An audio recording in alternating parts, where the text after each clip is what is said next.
Hello, അസ്സാം വലൈക്കും. എന്താ വിശേഷം? ഇന്നൊരു മാച്ച് ഉണ്ടേ. അപ്പോൾ ഡ്യൂട്ടി കഴിഞ്ഞ് നേരെ ഗ്രൗണ്ടിലേക്ക് കളിക്കാൻ വേണ്ടി വന്നതാണ്. എൻ്റെ പാത്തും ഉണ്ടായിരുന്നു കേട്ടോ കൂടെ. അങ്ങനെ ഗ്രൗണ്ടിലെത്തിയപ്പോൾ അവിടെ ഓൾറെഡി കളിക്കണ പിള്ളേർ മാറി തരണില്ല. അറബി പിള്ളേരാണ്.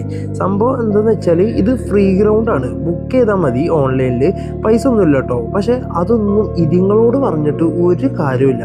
ഇവർ ഇവിടുത്തെ ലോക്കൽസ് അല്ലേ, അപ്പോൾ ഒന്നും പറയാൻ പറ്റൂല. അവരുടെ കളി കഴിയണ വരെ ഇങ്ങനെ വെയിറ്റ് ചെയ്തിരിക്കുക. എന്താല്ലേ, നാട്ടിലാണെങ്കിൽ ചെറിയ പിള്ളേരൊക്കെ ആണെങ്കിൽ നമ്മൾ പറഞ്ഞാലെങ്കിലും മനസ്സിലാവും. ഇതുങ്ങളോട് പറഞ്ഞിട്ട് ഒരു കാര്യമില്ല. അപ്പോൾ അവർ കയറി തരണ വരെ ഞങ്ങൾ ഇങ്ങനെ വാമ്പ് ചെയ്ത് ഇങ്ങനെ ഇരുന്ന അവിടെ. കുറച്ച് കഴിഞ്ഞപ്പോൾ ഓല് കയറി തന്നിട്ടോ, അൽഹംദുലില്ലാ. അങ്ങനെ ഇന്നത്തെ കളി പൊരുതിയിട്ടാണേലും ഞങ്ങൾ തോറ്റ്. ഇൻഷാ അല്ലാഹ് അടുത്ത കളി നോക്കാം. അങ്ങനെ അവിടുന്ന് ഇറങ്ങി നേരെ പുരയ്ക്ക് വിട്ട് കൂടുതൽ കറങ്ങാനൊന്നും നിന്നില്ല, കാരണം നാളെ ഡ്യൂട്ടി ഉണ്ട്. അപ്പോൾ ഞങ്ങളുടെ വീഡിയോ ഇഷ്ടപ്പെട്ടെന്ന് വിചാരിക്കുന്നു. ഇഷ്ടപ്പെട്ട് കഴിഞ്ഞാൽ ഒന്ന് സബ്സ്ക്രൈബ് ചെയ്യൂ.